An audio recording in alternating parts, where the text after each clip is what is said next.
Hello, future chartered accountant. You're welcome back to my channel. Thank you for always stopping by. If you are new here, kindly hit the subscribe button. To my returning subscribers, thank you so much for always stopping by. Please don't forget to share this video. Please like this video and let's learn today. So today we're going to be talking about something very important: time management.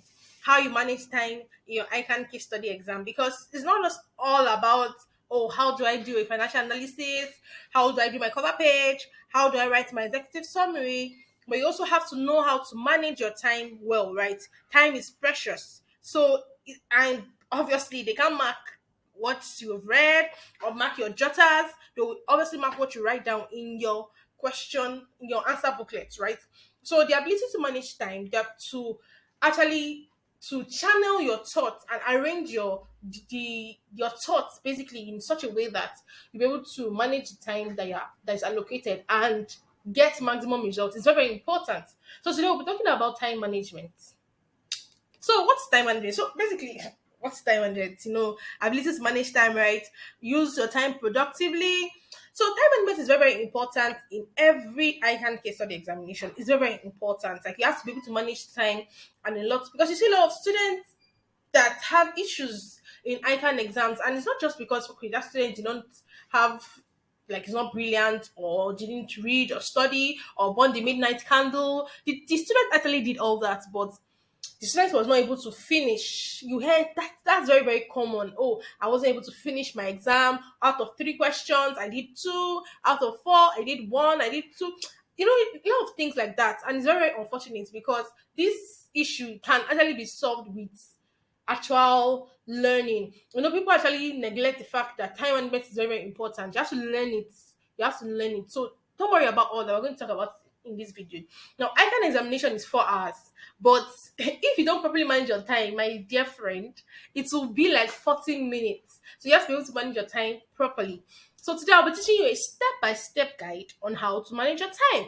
And we're not just going to be looking for at how to manage your time during the exam, but even before the examination is very important, because like the saying goes, if you don't prepare well, you prepare to fail, like, right? So if you don't prepare well, you prepare to fail. So it's very important that you actually manage your time, and the time management starts before the examination.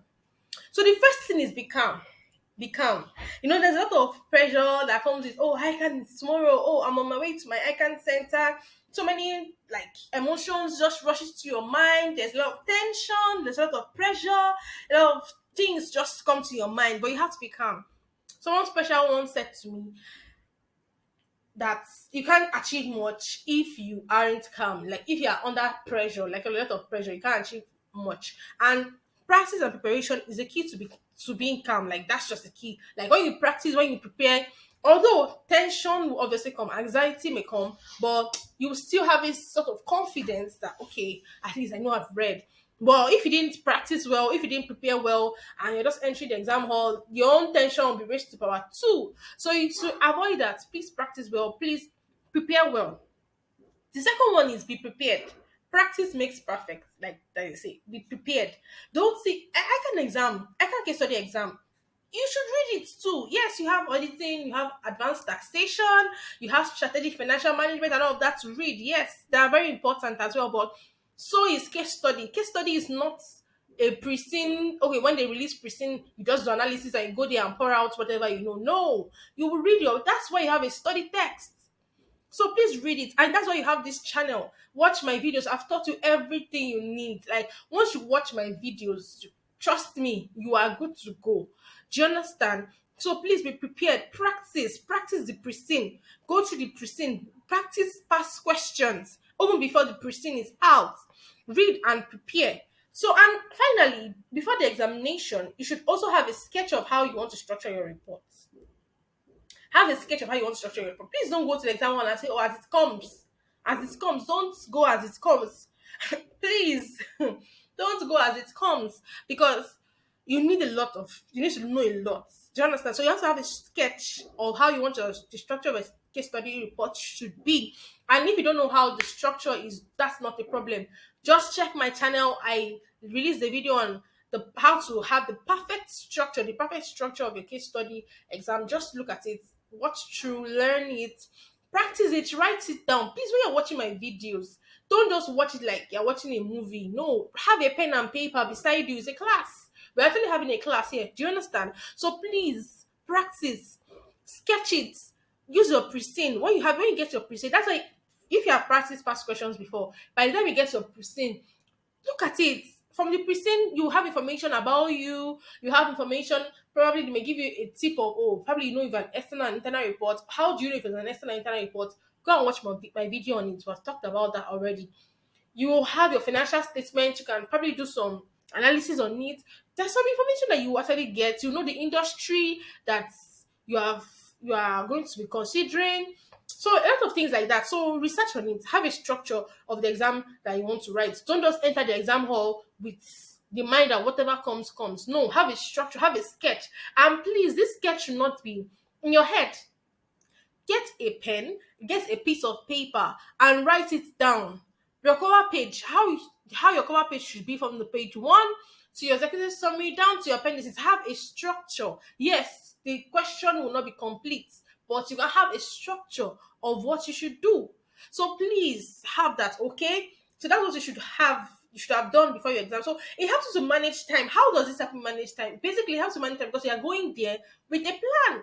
It's just like an architect. An architect needs an architectural design, a blueprint, right, of the house they want to build before they build it. But if the architect just goes to the land and they're like, oh, how do we put the roof? How no, you don't do that. You go there with a architectural design, right? So that's just the way your structure, your sketches. It's like an architectural design. So once you go there, you are not lost. You know what to do. Fine, yes, you still have to read the on thing. You still have to look at it. You still have to look at the requirements. But then you are going with a design and you're going with a plan. So you are not confused. You don't spend the next 1 hour being confused.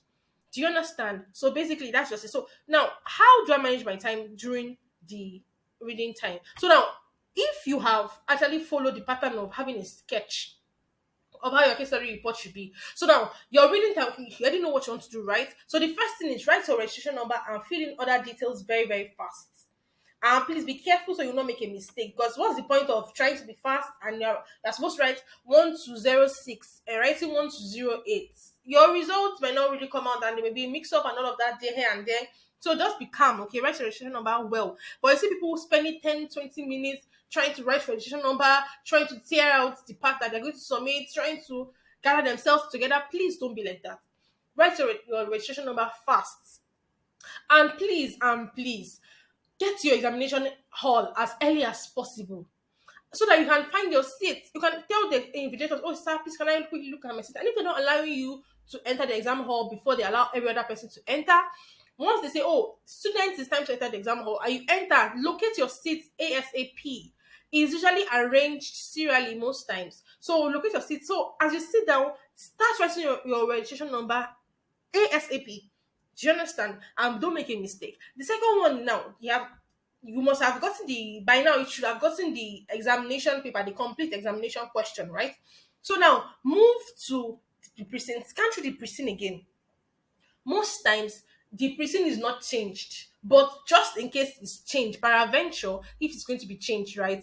Which most times not is not always the case, but let's just say it's changed. So scan, and I use the word scan because you have been given this thing 2 weeks before the examination day, so don't spend too much time reading the precinct. Scan through it. You should have read it cover to cover already. So just scan through, and after that, read your seat. And I use the word here, read your seat, because this is the first time you're having, like, you're seeing it, you have not seen it before, so you need to spend time to read it. And as I read it, be interpreting.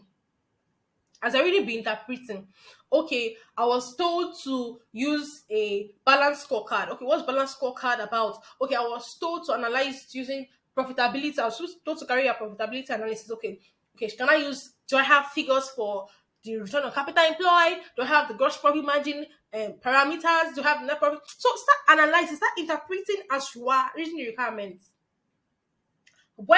How do I look at my requirements? Where is requirement? I've done videos on that. Look at financial statement analysis videos. Go and watch it. It's going to help you. So I don't no, don't waste time. I've shown you tips and ways to actually find your requirements easily. right? So read the unseen, look at the requirements, and the first thing I said was identify the requirements. What are you asked to do? Right? That's very, very important. What are you asked to do? Identify your requirements. What is expected of you? What is expected of you? So identify the requirement. Oh, what is requirement one? What is requirement two? Whatever requirements you are given. So identify it ASAP. And the second thing is determine the suitable tools. Now, you're unseen. You tell me stable tools. Okay, am I supposed to carry out a profitability analysis? Okay, I should use gross profit margin ratio, net profit margin ratio, return on capital employed. If I'm supposed to carry out liquidity analysis, okay, I use current ratio, asset test ratio. Okay, I have parameters for net present value. Okay, net present value is most suitable here. Measure acquisition question.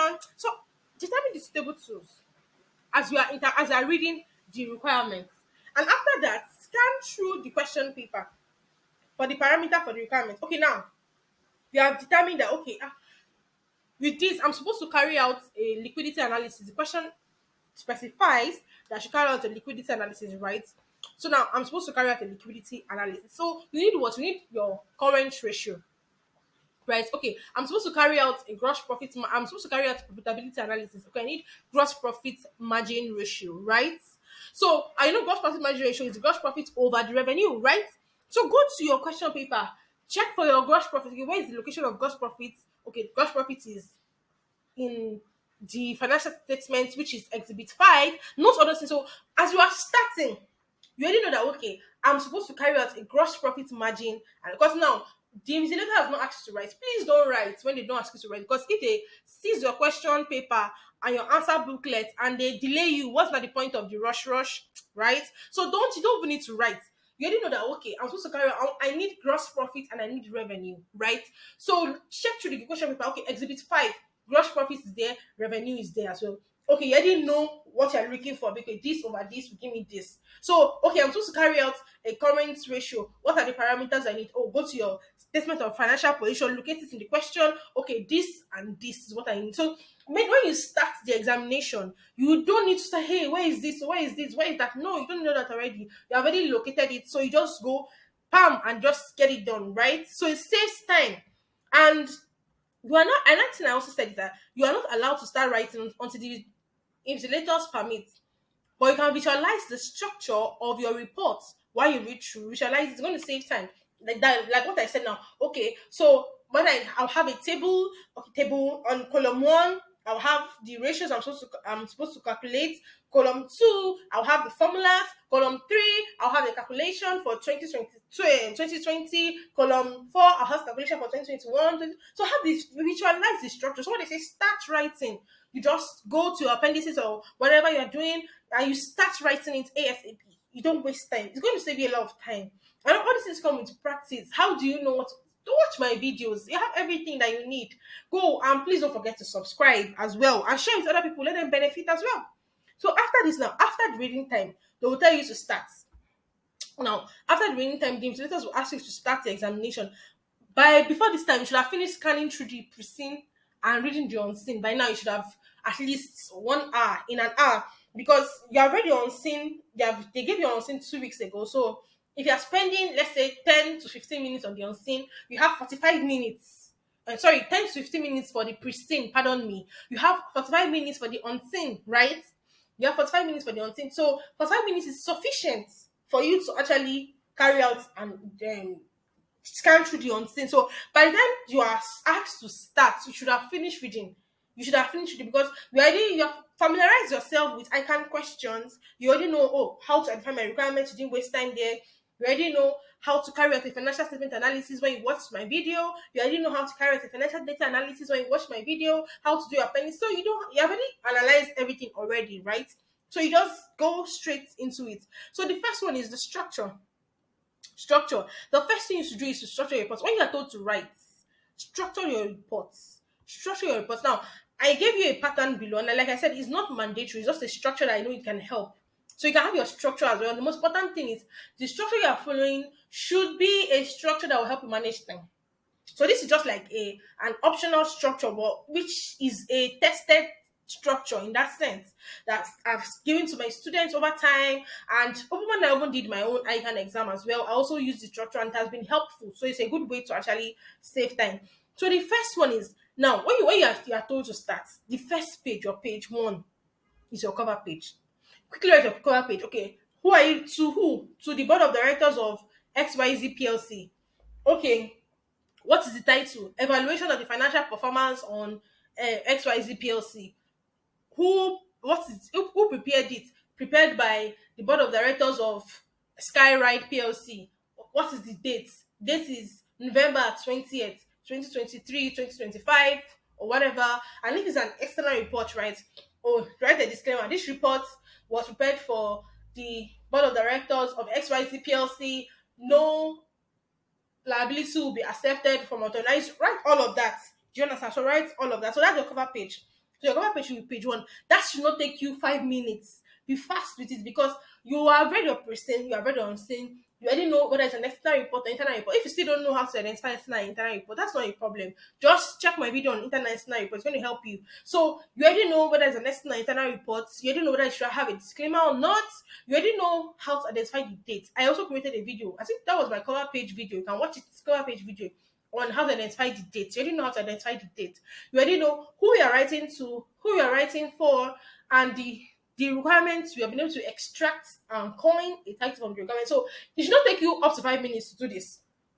So after you do your cover page, you move to the page two and page two. And don't forget, you correctly number your pages, please. So your page two, write a heading, executive summary on top. Then leave 2 pages, page two and page three. You know your executive summary should not be more than 2 pages, right? Then after that, go to the page four. Page four can be for introduction. Like I said, introduction is not mandatory, but it just gives your work a professional look. But it's not like mandatory, just gives a professional look, just trying to introduce your reader to your work and everything. So it's good. But you cannot leave a page. Okay, page four, introduction. Write it on the heading, introduction. Then move to page five. Page five, this is where you start your financial statement analysis, right? So this is where you start your financial. So you can leave 3 to 5 pages. Depends on you. Some people will leave 7 pages. So it depends on your handwriting, depends on what you want to write, and depends on what you are required to do because your reading time, during your reading time, you should have known what you are required to do, right? So you should know the amount of pages that you should leave. So you can leave 3 to 5 pages, 7 pages, any amount of pages. The booklet is always plenty, so you have sufficient pages basically. So move to page five, and on it you'll have been able to coin a heading from the requirements. So if you're asked to do, let's say you're supposed to carry out a profitability analysis, liquidity analysis, and okay, let's just say profitability and liquidity analysis, right? So you can say, okay, assessment of the profitability and liquidity position of XYZ PLC. Write it as a heading. Leave 3 to 5 pages. That is your financial statement analysis, or 7 pages, or whatever you want to leave. Then after that, after you leave the certain amount of pages that are convenient for you, move again. Financial. After that, leave pages for your financial data analysis. Your financial data analysis, right?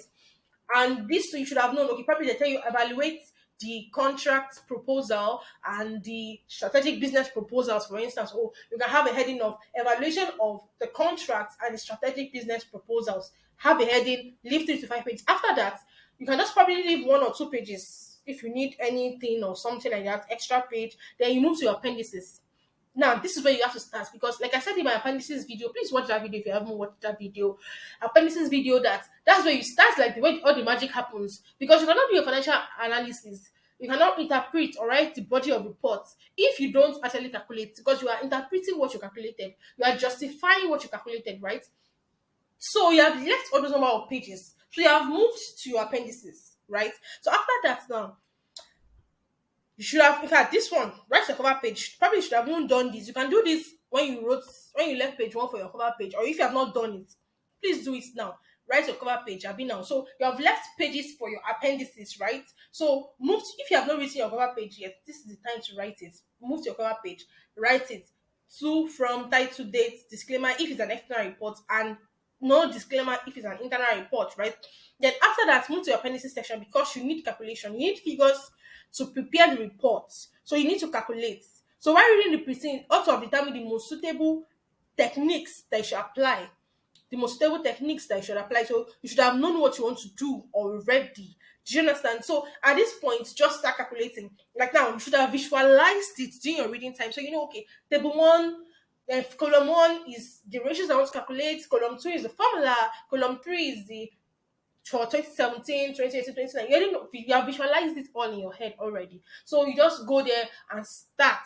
And you don't need to be looking for, oh, I need gross profit margin. Where do I find it? During your reading time, you have located the parameters. So it's in exhibit 5, right? Go to exhibit 5, page 10. Go there, get your parameters, get your calculator, and please don't use a calculator that you have to hit before it's working. If you have to borrow a calculator, if you don't have a good one, please do so, because there's no point putting all energy into this thing and you're calculating 2 plus 2 and it's giving you 7. So ensure your calculator is working well before you enter the exam hall. Test it. Oh, 2 times 2 is it 4? 2 plus 2 is it 4? 2 times 3 is it 6? Test it to see if it's working well, right? So start that ASAP. Then when you finish calculating for requirement 1, when you finish appendices for requirement 1, go to requirement 1. I was saying here, the appendices section is just 8 marks. Don't waste your time there, please. Don't waste your time there. It's just 8 marks. Many people will say that they spent 3 hours on appendices. In fact, 3 hours, the exam has already finished. You see people spending 1 hour, 30 minutes on appendices when you just have 3 hours left. Do you understand? So please, just when you finish appendices for requirement 1, go to the body of report. Requirement 1 is a financial statement analysis, right? So go to the number of, is it 3 to 5 pages or 7 pages, as the case may be, as it's convenient for you. Go to the place that you have left pages, interpret it. Oh, the gross profit margin ratio increased because of this, and don't forget to give a reason, right? So interpret all those ratios, interpret everything that you have done there, and then you give your conclusions and your recommendations. Now, in that sense, now you have gotten marks in your cover page, you have gotten marks in your financial statement analysis, and you've also got marks in your appendices. Can you see that you're balancing it, right? It's getting balanced, right? It's making sense. Then after this, don't move to your requirement to move to executive summary. Executive summary is very, very important. So now move to executive summary. When you finish the body, then you can move to the executive summary. Write the introductory aspects of the executive summary. How do I write my executive summary? What is the executive summary about? What are the introductory aspects? All that has been answered in my video. Check my video on executive summary. I've created a video on that, so you can just check it up. Now write the introductory aspects first, now, and then summarize all about requirement 1. Talk about requirement 1. If you want to do, I told you that you can do it heading by heading, you can do it paragraph by paragraph, you can do conclusion for requirement 1 and recommendation for requirement 1, then do conclusion for requirement 2. As the case may be for you, just ensure that you are time conscious and you manage your space. Your executive summary should not be more than 2 pages. Now, after this, you move to, now this way you have end mark. Like I said here, after this, you have end marks in the appendices section, you have end marks in the body of reports for your financial statement analysis, you have end marks in the executive summary and even your cover page. So you can see that you're not putting all your eggs in one basket, you're putting it in different baskets. So there's a balance already. So that you're on your way to excellence. So after this, now go back to your requirements too. Now, in requirement 2 now, you must have determined, oh, am I using next present value? Am I doing a merger and acquisition? Am I doing a contribution analysis? Whatever you're asked to do, right? So move to your requirements 2, move to the appendices section, calculate whatever you need to calculate. After that, go to the body of reports, the pages you left behind, right? And interpret. Now, let's say you left 5 pages for your financial statement analysis and 5 pages for your financial data analysis, and you eventually did not use up to, probably you just use 3 pages. So there are 2 pages that are blank. So you can just write on it PTO, write it down, PTO, please turn over, so that the person can know that, oh, this is not where my report ends. So there's still something behind. Because if you're having, let's say your financial statement analysis starts on page 5, right? So let's say page 5, you use page 5, you use page 6, you use page 7, but you do not use page 8 and 9. But then financial data analysis starts from page 10, right? So you use 5, 6, 7. Use 5, 6, 7 for your financial data analysis, but you do not use 8 and 9. They were blank because you didn't have anything to write again. You are done with your analysis, right? So now, and your page 10 financial. So someone that is not patient enough to still flip through the pages would think that, oh, that is where it ends. So you can write on it PTO, so that they will know that something is still behind. This is not where it ends. So you don't necessarily, I've left 5 pages, I must exhaust the 5 pages, and you start writing technical jargons, you start writing all sorts of things. You don't need to do that. You don't have enough time. that you'll be wasting time on unnecessary things, right? So you can actually put you on the pages that you don't exhaust, so that the person can know that something still remains behind. So after this, so that's how you just do your requirement two. Then if you have any other requirements, like, okay, probably they told you to carry out the strategic analysis, talk about any other thing they tell you to talk about, do it, right? So do it, and after you do that, that's like strategic analysis or any other requirement. You also write it too. That will be after the requirement two, right? If you're asked to do any other thing, you want to just write any other thing as the case may be. And then after this, you go back to your executive summary. Go back to executive summary. Now, you will have had you have written the introductory part of the executive summary. You have interpreted the results of the requirements one, and you have probably concluded and recommended if you are doing that way. So now in this case, now after this, you have few pages left, like a few lines left, because you have written some things there. So manage this space. Interpret, summarize your requirement two, do the conclusion recommendation. If you're doing any strategic analysis, if you're doing any other thing at all, just use the remaining two pages, the remaining pages left from those two pages that you left for executive summary to just interpret it. Now, at this juncture, you have finished your cover page, you have finished your executive summary, you have finished your financial statement analysis, you have finished your financial data analysis, and you have most likely finished any strategic or other requirements, or and you have finished your appendices. So your report is beautiful already. And then if you want to still write an introduction, you can leave a short page for introduction. Like, no, you left a page for your introduction. So you can just briefly write your introduction. Don't let it exceed 2 pages. 2 pages. Don't go let it exceed 1 page. It should just be 1 page, because basically we left 1 page for it. Remember that we left 1 page for it. So don't let it exceed 1 page. So just 1 page, and that's all. So finally, fill up any missing figures, any missing words, and then your report is beautiful. And I'll also advise you allocate time to each section. Okay, my cover page, 5 minutes or 2 minutes. Cover page can be fast. 3 minutes or 5 minutes. My executive summary, probably 10 minutes. Allocate time, so that when you know that, okay, I allocated 20 minutes to my executive summary, and I've spent 25 minutes, you know that it's time to give up, because there's no point now focusing on only the executive summary, which cannot be more than 20 marks, and then losing out marks in the financial analysis part, which is 64 marks in total, or losing marks in the appendices section, or focusing on the appendices section. You could have allocated 30 minutes to my appendices section as a whole, and I have used like 45 minutes, almost 15 minutes. My dear friend, leave it, go to the other sections, because don't put all your eggs in one basket. Arrange everything so you get marks from each section. Appendices is just 8 marks. If you have 50 pages for your appendices, they cannot give you more than that 8 marks. So why not share all your effort? If you say that, oh wow, requirement two is confusing, I don't even know what to do, or requirement one, it's confusing, I don't know what to do in requirement one, go to requirement two. Don't spend time racking your brain on one. If one is not coming up, go to the next. Manage your time. Many people have testified that, oh, they did only requirement one, the executive summary and other pages, they didn't do requirement two because they did not understand, and they passed their exam. But please don't gamble with your results anyway. Don't gamble like that. Do as much as possible. Do you understand? Do as much as possible so you can get a good grade. Do you get? Do as much as possible so you can get a good grade. But if one is not working, move to the other one. Don't waste any time. Do you understand? So that brings us to an end of today's class. Like, that's the end. That's the end of today's class. I hope you learned a lot. I hope you learned a lot. We'll draw the curtain here. I hope you learned a lot. Please, if you are new, please don't forget to subscribe. To my returning subscribers, thank you. Please don't forget to like my video. Please leave a comment. If you have questions, let me know. And if you want me to create any particular video, please let me know. And don't forget to share this video with everybody. So thank you so much. Till we see you again in my next class. Bye.